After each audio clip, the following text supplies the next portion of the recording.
Assalamualaikum warahmatullahi wabarakatuh. Alhamdulillahirabbil alam. Wassalatu wassalamu ala khairil anam wa ala alihi wa sahbihi man aqaddam. Yang saya hormati dosen pengampu mata kuliah ilmu fikih di semester 5 kelas ilmu hadis 2 2019 di UINHAS Jember, yaitu Ibu Zulfan Nabrisah MTHI, dan juga segenap semua teman-teman kelas ilmu hadis 2 2019 yang sampai saat ini masih bertahan dan saya banggakan. Pertama, marilah kita panjatkan puji syukur kita kepada Allah Subhanahu wa taala karena berkat limpahan taufik dan hidayahnya kita semua sampai saat ini masih diberi kesehatan sehingga bisa menikmati nikmatnya iman dan Islam. Salawat serta salam semoga tetap tercurah limpahkan kepada junjungan kita Nabi besar Nabi Muhammad SAW, karena beliaulah yang membawa kita dari zaman jahiliyah menuju zaman Islamiyah, yakni ad-dinul Islam. Selanjutnya saya di sini akan menjelaskan tentang pengertian ilmu fikih, ilmu usul fikih, dan juga macam-macam qawaid fikih serta hubungan antara ketiganya dan juga perbedaan antara ketiganya. Sebagai tugas dari Bu Zulfa di semester ini. Yang pertama yaitu ilmu fikih. Secara bahasa berarti paham, sedangkan secara istilah ma'rifatul ahkami syar'iyyati allati tariquhal ijtihad. Mengetahui hukum-hukum syar'i yang proses pengetahuan atau mengetahui tentang hukum-hukum syar'i yang bersifat praktis yang diperoleh melalui istinbat atau penggalian hukum dari dalil-dalil syar'i. Itu yang disebut dengan ilmu fikih. Sedangkan ilmu usul fikih itu sederhananya adalah metode atau cara yang dijadikan perantara untuk memproduksi sebuah hukum. Pengetahuan tentang metode dan cara tersebut itulah yang disebut dengan usul fikih. Jadi prosesnya itu atau metodenya itu bagaimana, itulah yang disebut dengan usul fikih. Semisal membasuh muka dalam wudhu itu merupakan kewajiban dan sesuatu yang harus ada di dalam wudhu atau biasa disebut dengan rukun. Lah, pengetahuan tentang wajibnya membasuh muka dalam wudhu itu pasti tidak langsung ada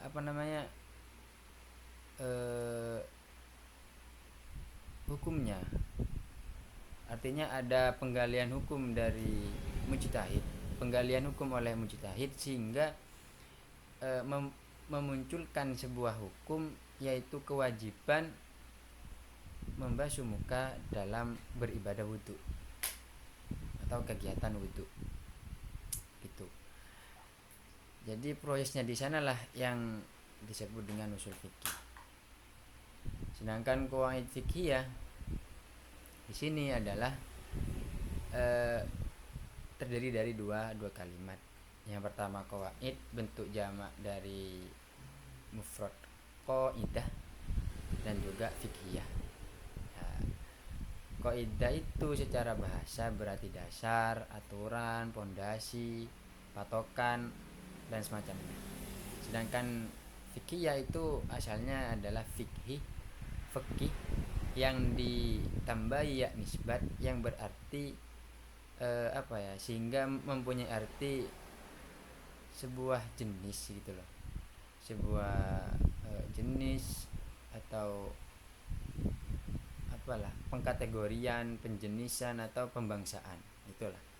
Jadi kata fikih ditambahi ya nisbat sehingga menjadi penjenisan, pembangsaan atau pengkategorian fikih, sesuatu yang berbau-bau fikih begitu.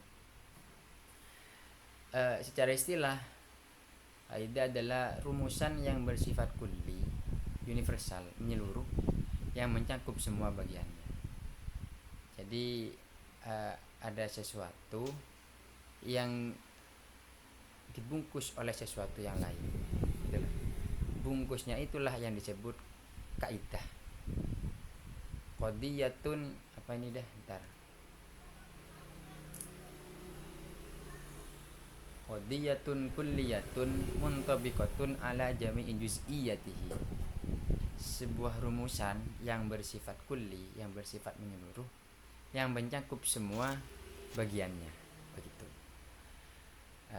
Lanjut sekarang perbedaan antara ketiganya. Usul fikih adalah produksi. Ini sederhananya ya, produksi atau pabriknya itu usul fikih. Lah, produknya itu yang disebut dengan fikih. Sedangkan kaidah fikihnya adalah media untuk menata dan mengaitkan ke yang lain yang juga sejenis dengan produk yang tadi, dan juga merawat produk yang dihasilkan. Itulah perbedaan antara ketiganya. Jadi fikih itu produknya yang dihasilkan, usul fikih itu pabriknya atau yang memproduksi, yang membuat gitu loh. Dan usul fikih kaidah fikih ya adalah media yang mengkaitkan si fikih, si produk ini dengan sejenisnya, dan juga merawat produk yang sudah dihasilkan gitu.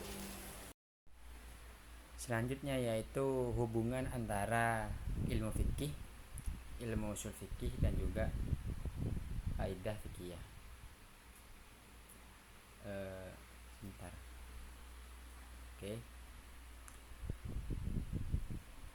Ketiga ilmu itu tidak bisa dipisahkan ya, karena emang mempunyai terkaitan antara satu dengan yang lainnya.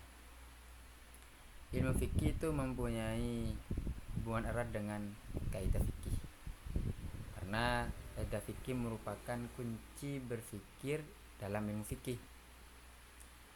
Dan dengan bantuan kaidah fikih akan terselesaikan semua permasalahan hukum-hukum yang baru muncul, hukum-hukum baru yang muncul di tengah masyarakat. Misal ada sebuah hukum yang mengatakan niat itu wajib di dalam sholat atau di dalam wudhu, sehingga ketika orang beribadah itu wajib untuk berniat supaya ibadah yang akan dilakukan itu berbeda dengan ibadah lainnya. Begitu. Lah, muncullah kaidah fikih yang berbunyi al-umur bimaqasidiha. Setiap sesuatu tergantung maksudnya atau niatnya. Terus ada sebuah permasalahan di tengah masyarakat. Begini, ada orang yang bersedekah, cuman dia itu niatnya bukan untuk bersedekah. Gini aja, ada orang zakat, cuman niatnya itu bukan untuk berzakat, akan tapi niat bersedekah. Lah, apakah zakat yang seharusnya wajib untuk dia itu gugur? Tentu tidak, karena niat yang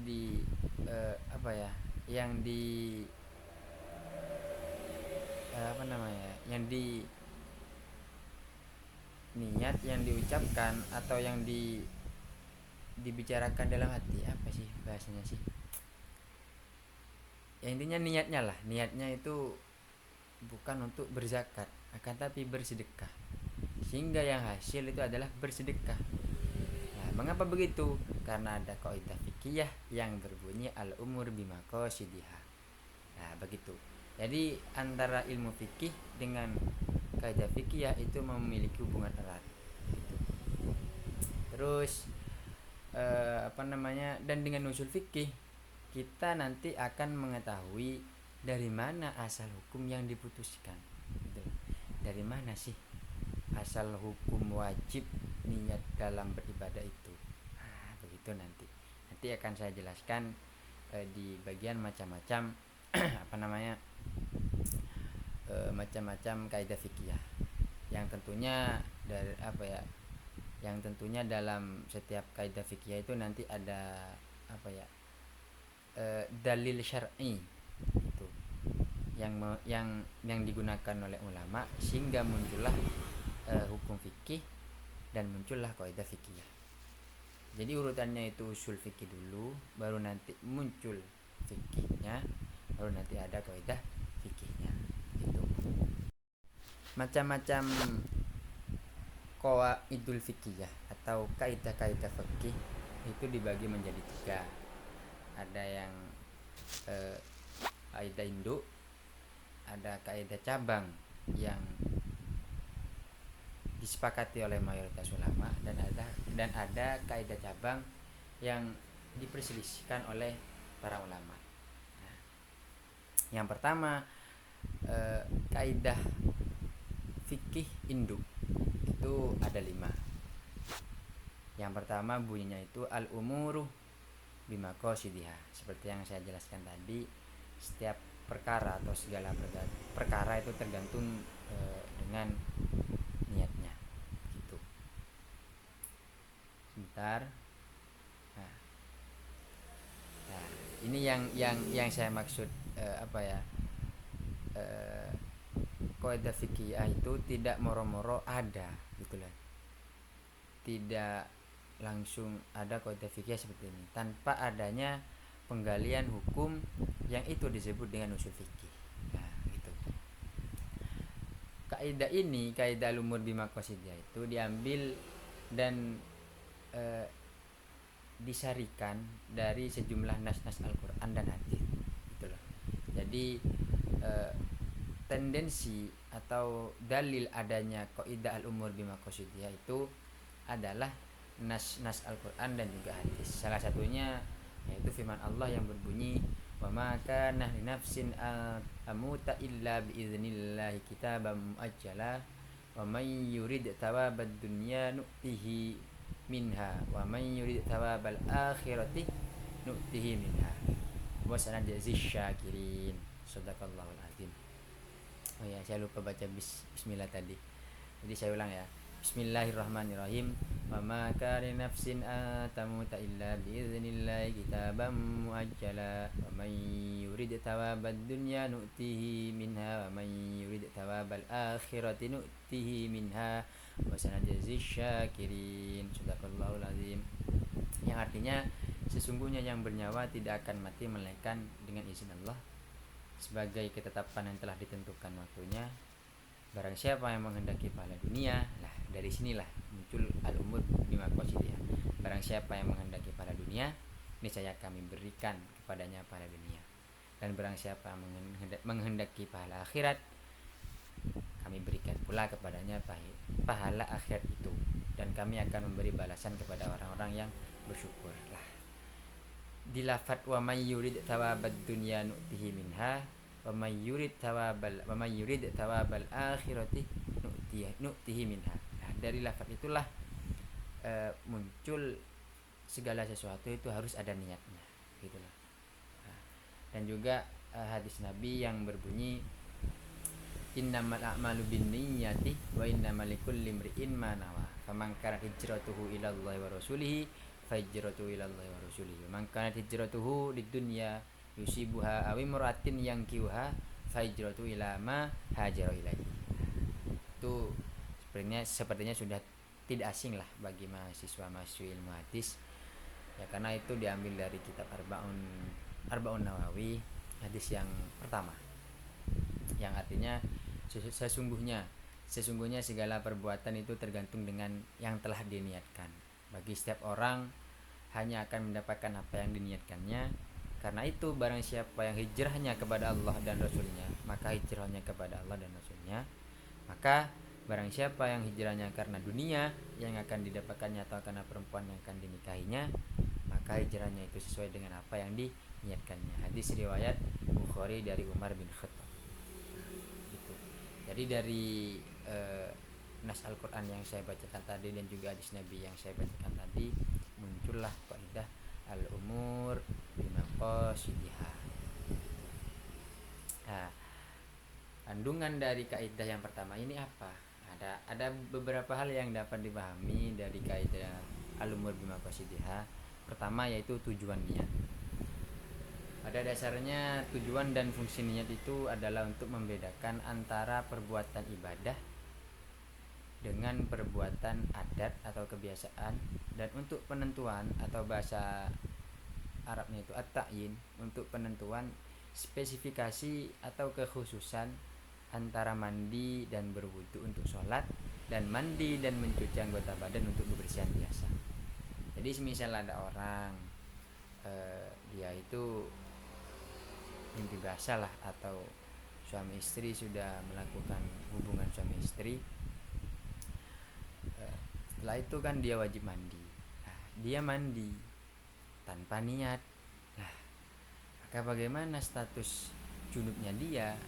Ya masih belum hilang, masih dikatakan orang yang junub atau berhadas besar begitu. Nah, kalau dia niat liraf'i hadatil akbari, maka hadas besarnya dia yaitu junubnya dia itu hilang. Nah, fungsi niat itu di situ untuk membedakan mandi yang dilakukan orang tersebut apakah mandi wajib atau mandi yang hanya bertujuan untuk menyegarkan badan, membersihkan badan atau semacamnya.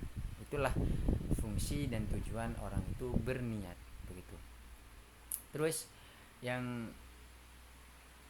kedua, persoalan fikih yang dapat dirujukkan kepada kaidah al-umur bimaqasidiha adalah hukum Islam bidang ibadah dan bidang muamalah dalam arti luas. Muamalah itu hubungan antara manusia dengan manusia atau horizontal lah, itulah horizontal, hablum minan nasnya. Dalam bidang ibadah contohnya seperti sholat, entah itu wajib ataupun sunnah, puasa entah itu wajib maupun sunnah, terus mandi entah itu wajib maupun sunnah, berwudu, bersuci, haji, umroh, zakat dan semacamnya. Sedangkan dalam bidang muamalah yang dalam arti luas ada munakahat, ada al-uqud, transaksi-transaksi, ada qada, peradilan, terus ada jinayat. Itu semua bisa dikembalikan kepada kaidah al-umur bimaqasidiha begitu.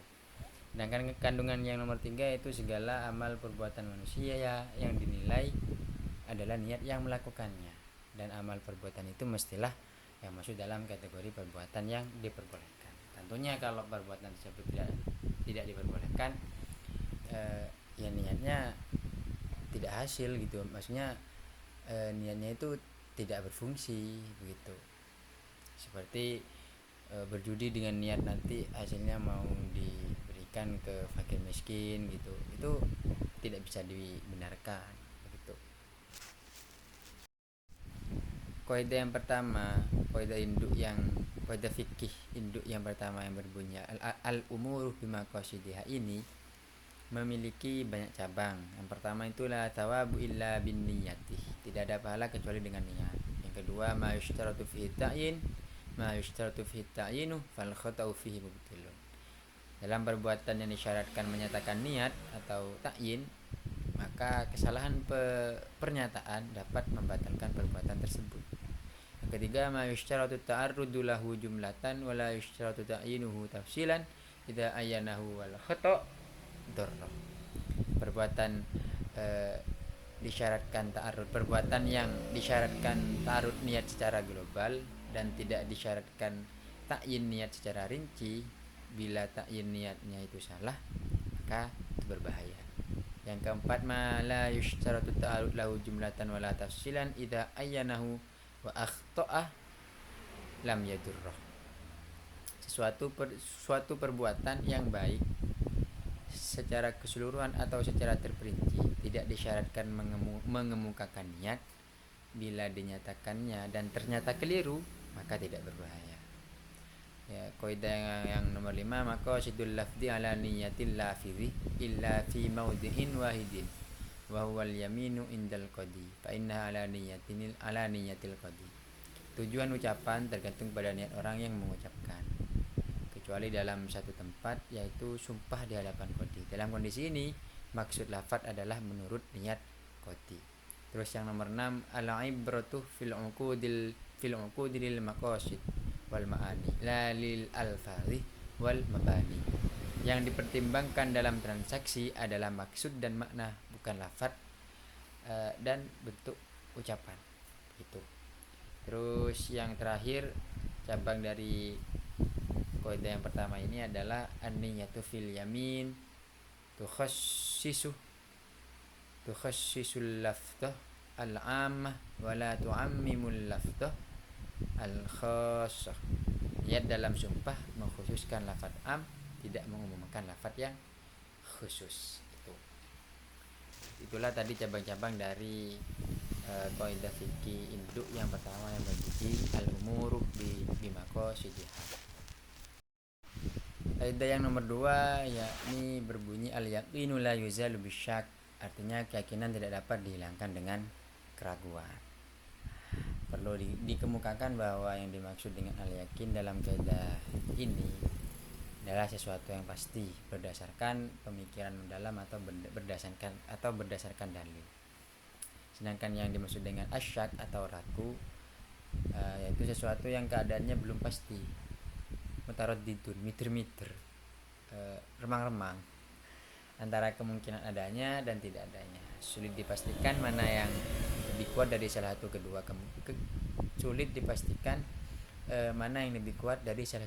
kemungkinan tersebut. Mungkin iya, mungkin tidak. Gitu loh. Itu sulit dipastikan. Nah, kaidah al-yakin la yuzalu bisyak ini diambil dari hadis yang berbunyi bismillahirrahmanirrahim, idza wajada hadakum fi batnihi syai'an fa ashkala alaihi akhraja minhu syai'un amla la yakhrujanna minal masjidi hatta yasma sautan au yajidarihan, yang artinya apabila salah seorang kamu mendapatkan sesuatu di dalam perutnya lalu timbul persoalan apakah sesuatu itu telah keluar atau belum, maka janganlah keluar dari masjid hingga ia mendengar suara atau mendapatkan baunya. Hadis riwayat Muslim. Nah, hadis ini menjelaskan tentang seorang yang semula dalam keadaan berwudu lalu ia ragu apakah telah mengeluarkan angin atau belum, kentut apa enggak ya, itulah. Maka dalam hal ini ia harus dianggap masih keadaan berwudu, karena asalnya dia itu sudah yakin dia itu berwudu. Buktinya apa? Dia orang muslim yang mau sholat. Orang muslim yang mau sholat ya berwudu gitu loh. Dan dia sudah melaksanakan wudu sebelum sholat, sehingga dia yakin bahwa dia berwudu. Dan setelah itu timbullah keraguan apakah dia mengeluarkan angin apa enggak gitu. Lah, keraguan tersebut tidak bisa merusak keyakinan yang sudah ada. Begitu. Terus kemudian kaidah ini juga didukung oleh hadis berikut yang berbunyi idza syakka hadukum fi sholati falam yadrikum shalla thulutsan am arba'an falyatrahi syakkah wal yabni ala mastaiqana.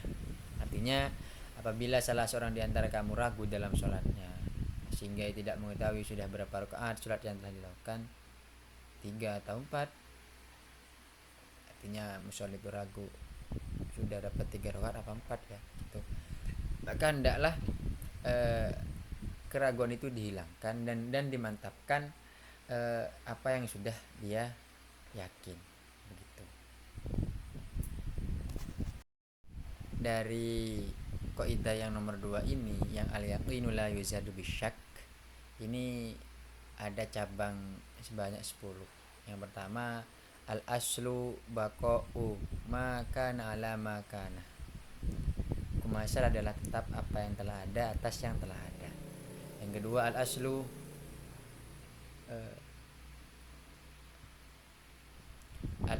bara'atud dhimmati. Hukum asal adalah bebasnya seseorang dari tanggung jawab. Yang ketiga al-aslu al-adam Hukum asal adalah tidak adanya sesuatu. Al-aslu fil asya'i al-ibahatu hatta yadullad dalilu ala tahrim. Hukum asal sesuatu adalah halal atau bukan halal sih, mubah, boleh, sehingga ada dalil yang menunjukkan keharamannya. Yang nomor 5, al-aslu fil muamalati al-ibahatu hatta yadullu dalilu ala tahrim. Hukum asal semua muamalah adalah boleh hingga ada dalil yang menunjukkan keharamannya. Yang nomor 6, al-aslu fil ibadati at-tahrim hatta al-aslu fil ibadati al-ibahatu hatta yadullu dalilu ala tahrim.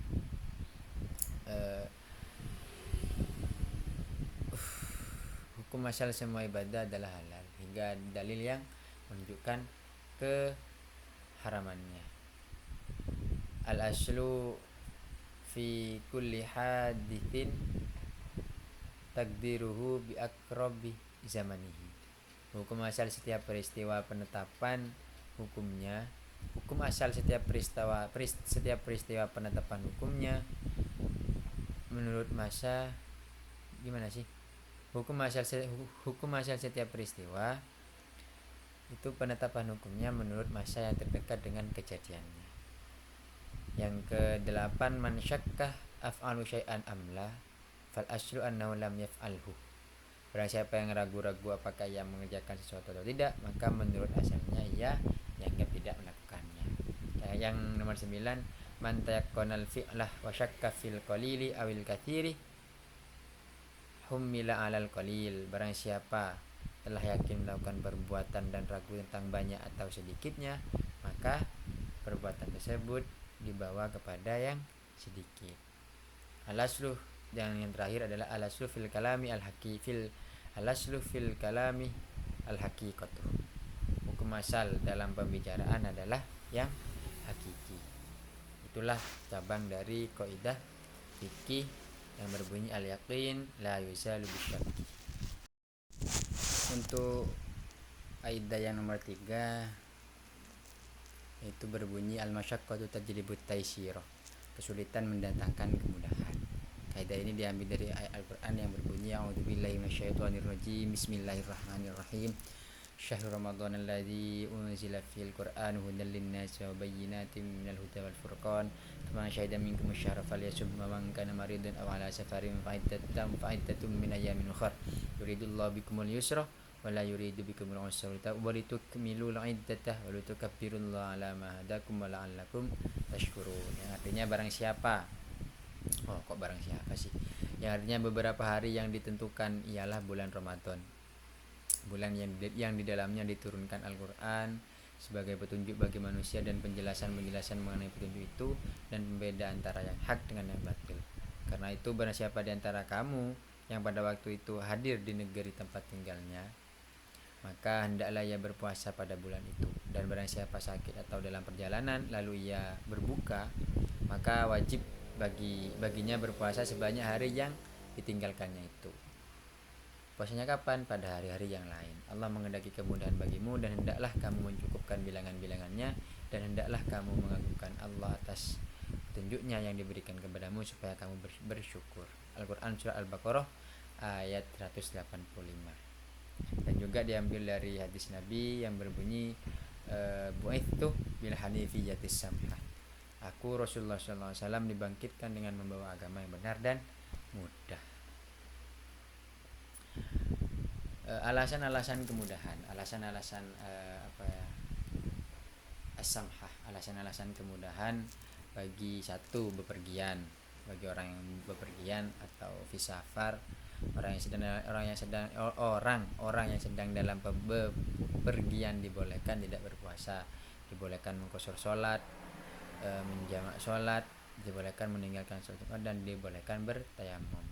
Kedua, sakit marad, orang yang sedang sakit dibolehkan tidak berpuasa, dibolehkan bertayamum, dibolehkan makan makanan yang haram, dan yang dibolehkan memakan makanan yang haram untuk berobat dan lain-lain.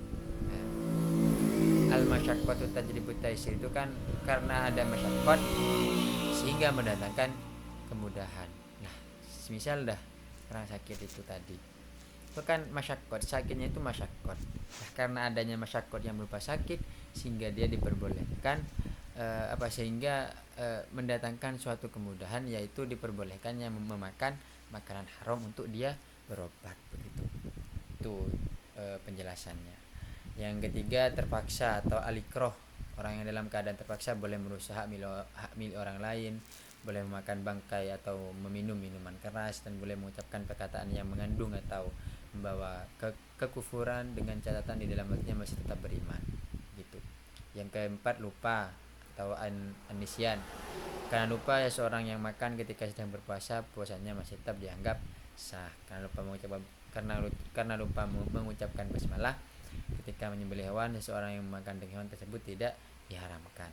Yang kelima adalah kebodohan al-jahalah. Karena kebodohan atau ketidaktahuan, seorang yang sedang sholat terlanjur mengeluarkan ucapan yang bukan ucapan sholat, sholatnya tidak batal. Yang keenam, tidak mampu, lemah. Atas dasar ini, orang yang dipandang tidak cakap bertindak dibebaskan sama sekali dari beban hukum taklif, seperti anak kecil dan orang gila.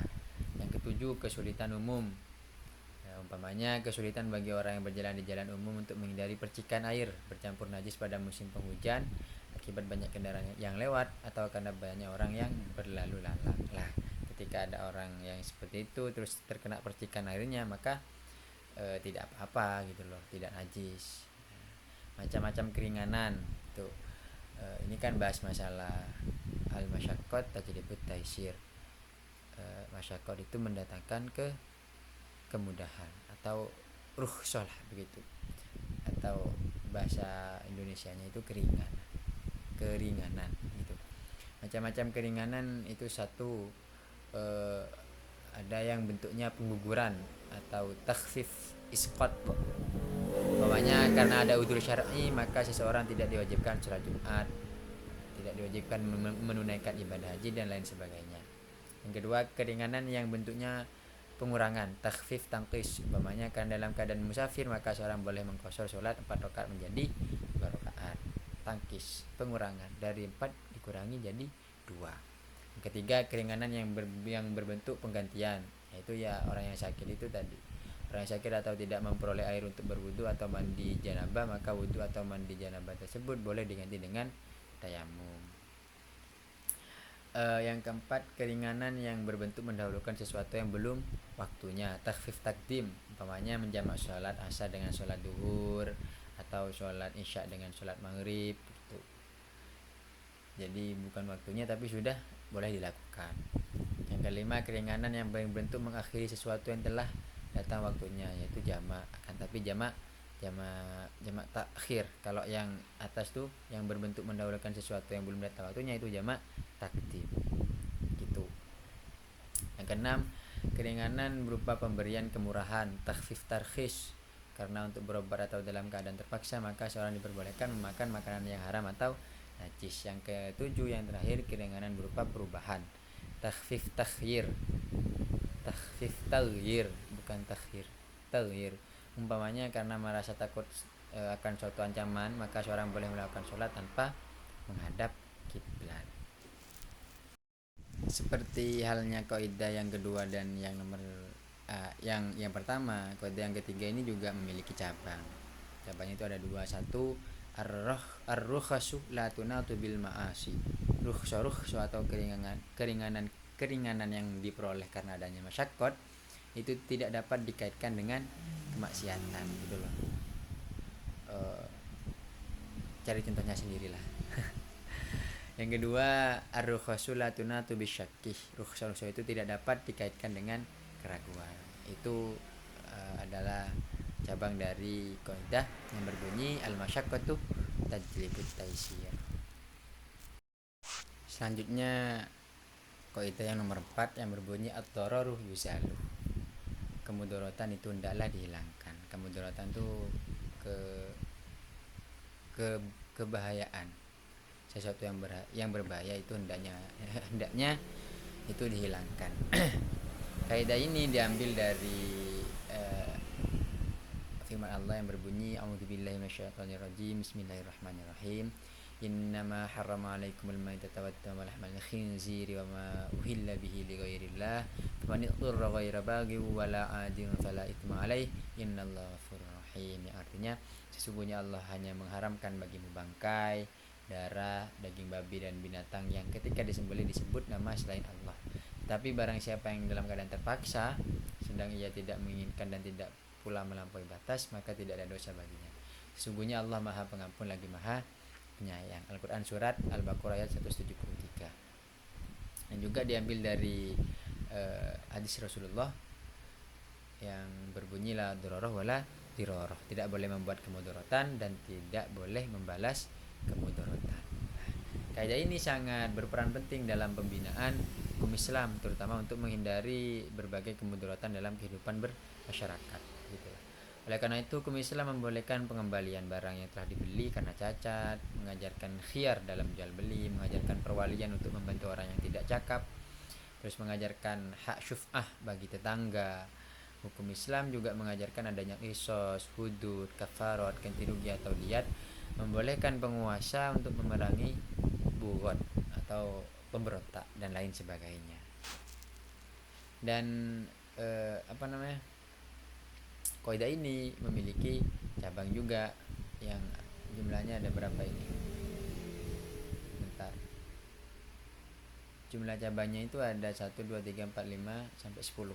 Ada 10. 1 ad-daruratu tubihul mahzurat.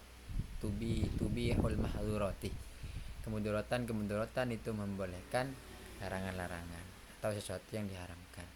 Jadi karena darurat maka melakukan barang yang haram atau barang yang dilarang, sesuatu yang dilarang itu diperbolehkan. Yang kedua la haram ma'ad-darurati wala karuhata ma'al hajati. Tidak ada hukum haram kalau ada darurat dan tidak ada hukum makruh kalau ada hajat. Yang ketiga ad-dararu yudfa'u biqadril imkan. Kemudaratan harus dicegah sebisa mungkin. Yang keempat ma'ubiha lid-darurati yuqaddaru biqadariha. Sesuatu yang dibolehkan karena darurat diukur sesuai dengan kadar kemudaratannya. Yang kelima majaza li'udhrin batalah bizawalihi. Sesuatu yang boleh karena udzur menjadi tidak boleh lantaran telah hilang udzur tersebut. Yang keenam ad-dararu la yuzalu bid-darari. Kemudaratan itu tidak dapat dihilangkan dengan kemudaratan. Artinya tidak boleh mengatasi masalah dengan masalah. Yang seharusnya itu adalah mengatasi masalah tidak dengan masalah. Betul. Mengatasi masalah tanpa masalah. Prinsipnya penggadaian. Yang ketujuh darul mafasid muqaddamun ala jalbil masalih. Menolak kerusakan harus didahulukan daripada mendatangkan kemaslahatan. Yang kedelapan idza ta'arada mafsadatani ru'ya a'lamuhuma dararan birtikabi akhaffihima. Apabila ada dua kerusakan berlawanan maka haruslah dipelihara yang lebih berat mudaratnya dengan melakukan yang lebih ringan dari keduanya. Yang kesembilan al-hajatu tunazzalu manzilatad darurati amatan kanat aw khassatan. Kebutuhan itu ditempatkan pada tempat darurat, baik kebutuhan itu bersifat umum atau khusus. Yang ke-10 yutahammalud dararul khassu lidaf'id dararil ammi. Kemudaratan yang bersifat khusus harus ditanggung, harus ditanggung untuk menghindari kemudaratan yang bersifat umum. Itu tadi cabang-cabang dari kaidah ad-dararu yuzalu. Yang terakhir kaidah fikih induk yang terakhir atau yang nomor 5 itu al-adatu muhakkamatun. Adat kebiasaan itu bisa atau dapat ditetapkan sebagai hukum atau bisa dijadikan sebagai hukum. Ya Allah. Kaidah ini diambil dari firman Allah yang berbunyi a'udzubillahi minasyaitonirrajim bismillahirrahmanirrahim. Ya ayyuhalladzina amanu la yahillu lakum an tarithun nisaa karha wa la ta'dhuluhunna litadhhabu bi ba'di ma ataitumuhunna illa ayyatina fahishatin mubayyinah fa'ashiruhunna bil ma'ruf fa in karihtumuhunna fa asa an takrahu syai'aw wa ja'alallahu fihi khairan katsiran. Yang artinya, hai orang-orang yang beriman, tidak halal bagi kamu mempusakai wanita dengan jalan paksa, dan janganlah kamu menyusahkan mereka karena hendak mengambil kembalian sebagian dari apa yang telah kamu berikan kepadanya, kecuali bila mereka melakukan pekerjaan keji yang nyata, dan bergaulah dengan mereka secara patut. Kemudian bila kamu tidak menyukai mereka, maka bersabarlah, karena mungkin kamu tidak menyukai sesuatu padahal Allah menjadikan padanya kebaikan yang banyak. Al-Quran surat An-Nisa ayat 19. Kemudian juga kaidah ini diambil dari hadis Rasulullah yang berbunyi mar'ahul muslimuna hasanan fa wa indallahi hasanun. Apa yang dipandang baik kaum muslimin maka baik juga di sisi Allah. Atas dasar ini maka adat yang baik, al-urfu as-shalih atau al-urfu as-sahih, yakni yang tidak bertentangan dengan syariat Islam, dapat dijadikan sebagai aturan hukum. Tradisi atau adat, ini kan bahas masalah tradisi. Al-adatu muhakamatun, ini yang dibahas adalah mengenai adat atau tradisi masyarakat. Tradisi atau adat itu sangat berperan penting dalam pembentukan dan pengembangan hukum Islam. Adanya berbagai aliran hukum dalam sejarah sesungguhnya juga karena ada andil adat istiadat masyarakat setempat. Seperti Imam Abu Hanifah banyak mempertimbangkan adat atau kebiasaan masyarakat Irak dalam menetapkan hukumnya. Contoh lagi Imam Malik banyak dipengaruhi oleh tradisi atau adat ulama-ulama Madinah. Sedangkan Imam Syafi'i itu memiliki dua qaul, yaitu qaul qadim dan juga qaul jadid. Nah, itu latar belakangnya ya, karena Imam Syafi'i itu menyesuaikan dengan adat setempat gitu, adat masyarakat setempat, sehingga muncullah qaul qadim dan juga qaul jadid gitu. Banyak sekali aturan hukum Islam atau fikih yang ditetapkan dengan mempertimbangkan adat kebiasaan ini. Umpamanya jual beli taati itu seperti beli kerupuk tuh lah. Taat itu jual beli barang yang sepele seperti kerupuk. Ya kita kalau mau beli kerupuk terus orang yang nggak ada kan, kita tinggal ngambil terus ya uangnya langsung ditaruh di toko itu, entah ada tempat uangnya atau timbangannya biasanya gitulah, ada timbangan kiloan tuh biasanya ditaruh di situ. Itu bagaimana hukumnya? Diperbolehkan karena itu sudah menjadi tradisi gitu loh. Taati sesuatu yang baik-baik, cuma-cuma, sepele lah gitu. Jadi diperbolehkan. Itu sih contohnya. Dan kaidah ini juga memiliki cabang-cabang gitu. Yang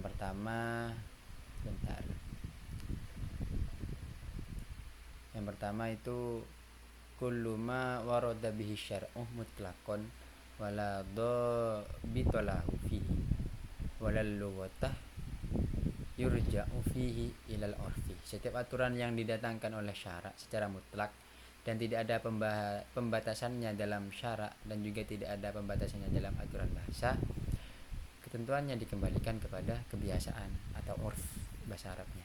Yang kedua, al-adatu al-muttaridati fi nahiyatin la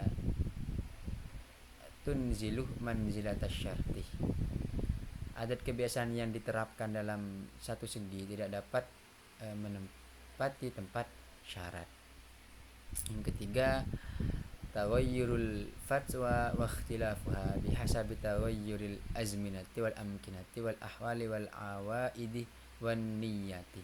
Perubahan dan perbedaan fatwa hukum berdasarkan perbedaan masa, tempat, kondisi, kebiasaan, tradisi, dan tujuan atau niat.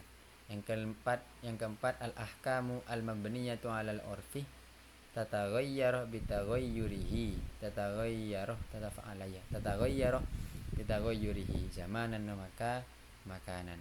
Hukum-hukum yang ditetapkan berdasarkan urf, berdasarkan kebiasaan masyarakat, berubah dengan berubahnya urf tersebut, baik masa maupun tempatnya. Yang kelima, al-ma'rufu urfan kal masyruti syartan. Sesuatu yang dikenal berdasarkan uruf seperti sesuatu yang disyaratkan berdasarkan suatu syarat. Yang keenam al-kitabu kal khitabih, tulisan itu sama dengan ucapan. Yang ketujuh al-isyaratu al-ma'hudatu lil akhrasi kal bayani lil lisani. Isyarat-isyarat yang dapat dikenal dari orang bisu sama dengan keterangan lisan. Yang kedelapan at-ta'yinu bil urfi kat-ta'yini bin nassi. Ketentuan dengan dasar uruf sama dengan ketentuan dengan dasar nas. Yang kesembilan al-aslu i'tiyarun al-ghalibi wa taqaddumuhu 'alan nadiri. Hukum yang kuat adalah memegangi yang biasa, yang mendahulukannya atas sesuatu yang jarang terjadi. Yang ke-10 isti'malun nasi hujjatun yajibul amalu biha. Perbuatan orang banyak adalah hujjah atau alasan yang wajib diamalkan. Yang ke-11 innama tu'tabaru al-adatu idza taradat au walabat. Adat yang dianggap dasar penetapan hukum hanyalah apabila telah menjadi kebiasaan terus menerus atau lebih banyak berlaku. Yang terakhir 12 al-ma'rufu bainat tujjari kal masyruti bainahum. Sesuatu yang telah dikenal di kalangan para pedagang seperti syarat yang berlaku di antara mereka. Mungkin hanya itu yang bisa saya jelaskan mengenai ilmu fikih, usul fikih dan juga qawaidul fikih ya, yang di dalamnya terdapat macam-macam qawaid fikih ya yang sudah saya sebutkan tadi. Selebihnya apabila dari awal sampai akhir ada salah kata atau salah tingkah baik disengaja ataupun tidak, saya Khurlanam NIM U 2019-2051 mahasiswa ilmu hadis 2019 mengucapkan minta maaf sebesar-besarnya. Akhirul kalam, wassalamualaikum warahmatullahi wabarakatuh.